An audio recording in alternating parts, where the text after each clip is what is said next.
Hey, I was thinking, and so I wanted to come on here and share my thoughts with you. As you may know, during the month of October, I am reading from my book, The Beautiful Journey. I am sharing a glimpse into my cancer experience, just so you can have an idea as to what people go through when they're diagnosed, so you can feel all the feels that we have. But also, I wanted to share the lessons that I learned along the way. So I hope you've been going along for the ride. Yesterday, I spoke to an organization, a women's organization, and I was, sharing my story and talking about breast cancer. And as I prepared for it, I was looking at the stats. And over the years, the stats haven't changed much. Still, 1 in 8 women will get breast cancer in their lifetime. So if you think about 8 women who you know, one of you will have it. The other thing that has remained the same is the survival rate for early detection. It is key. It is key to find breast cancer early and to deal with it then. That's the best way for survival. There's still going to be hundreds of thousands of people who die from breast cancer every year. There's going to be men who are diagnosed.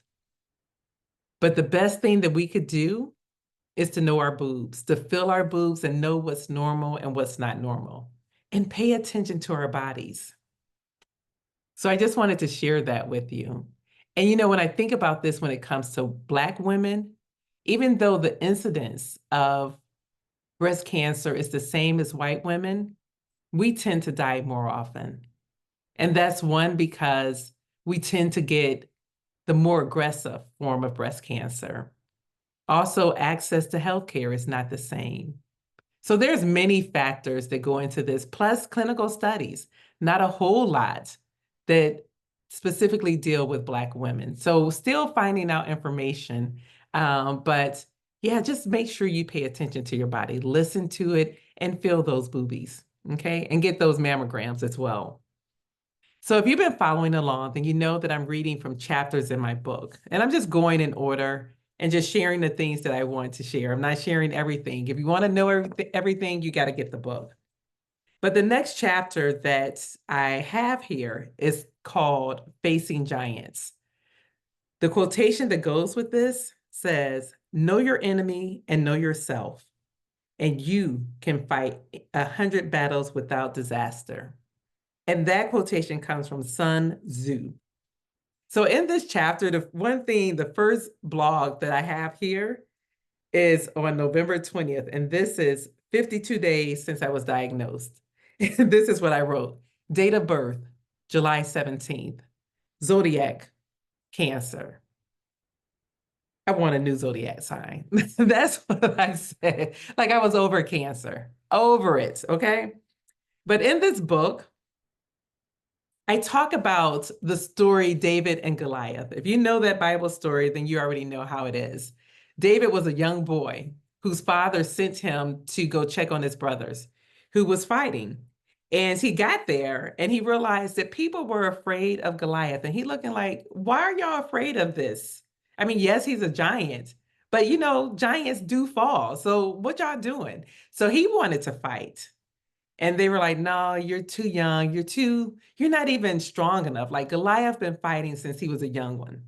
He's been a warrior since then. And he's like, no. I've saved sheeps, from lions and bears. I fought them off. Like, I'm ready. And the one thing that I loved about David in this is that he had the belief that as long as I have God on my side, I can do this. So the things that seem impossible was possible with God. And so I like to use the story of the turtle and giraffe. This was a story that I heard from T.D. Jakes. And he talks about how the turtle and giraffe can occupy the same space, yet they have different vantage points. The turtle, which sits low to the ground, eats off the ground, has a low vantage point. Whereas a giraffe, who has a long neck, eats from his height and has a higher perspective. The view can go out further because he can see more than what a turtle does. And anytime a giraffe tries to be a turtle, trying to bend down and eat from the ground like a turtle, it strangles itself. So let that sit in, because that's a different message. But be a giraffe. There's nothing wrong with turtles. Turtles serve their point.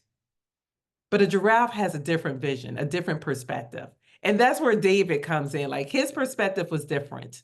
He wasn't going with the fact that this guy or this giant was humongous and he hadn't been beat before. He's like, no, I can do this, right? So, that was one of the things that I thought about with that. And the other part of that story that I loved is that David did not run from the giant. He ran to it.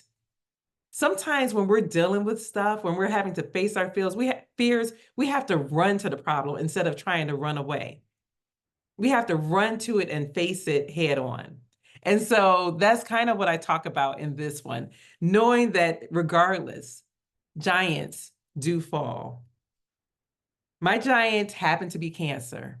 Your giant can be something else. Anything that leads to doubt, to worry, to any of those emotions that you may have. But know that your giant can fall. And in this book, I definitely talk about how God helped me face my fear in this battle that I was dealing with cancer, and how he will do the same for you as well. For the reflection questions that I have, what is the giant in your life? What is the giant? What weapons do you need in order to annihilate it? We know what Goliath had, right? He had a stone. But what is it that you need? And what steps can you take right now to defeat your giant, whatever that is? And so I just wanted to share that much with you. And maybe you don't have a giant right now. I don't know. But you will have one if you don't. If you're not going through something, do know that if you keep on living, you will.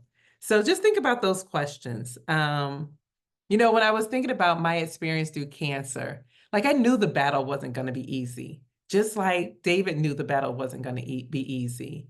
But I trusted that I could be victorious in it because I had God on my side.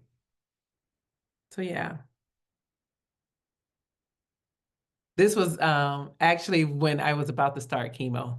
And I was thinking, like, come on, chemo, bring it on. Like, I'm ready for you, because you watch movies and you see people who are going through that. You see what they look like. You see how they don't feel well. Like, I didn't know what to expect, right? It was the fear of the unknown that I was dealing with.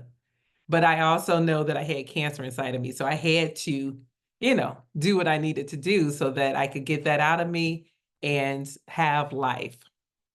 But I just wanted to share a little bit of that chapter with you. I hope that you continue to follow me. We only have, a few more days, like 10 more, and then we're done.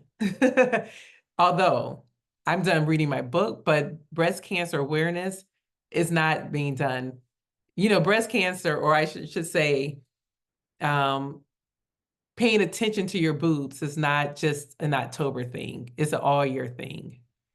It's not just October. I had to think of what I was thinking of. There's a guy who I had met some years ago who has a foundation called Not Just October. He was based out of Akron, Ohio. He now lives in Atlanta.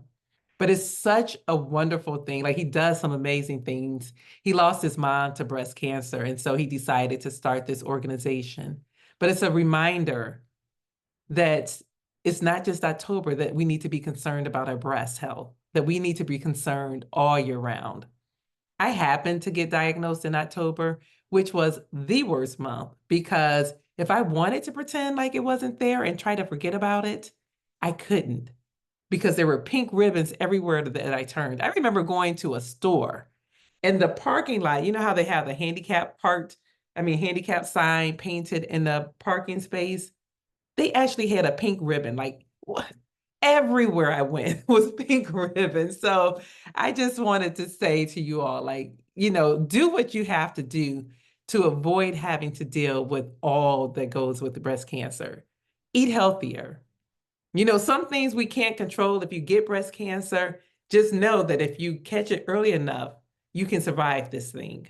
So I just wanted to share that with you. Have a great rest of the day, and I'll be back tomorrow. Bye-bye.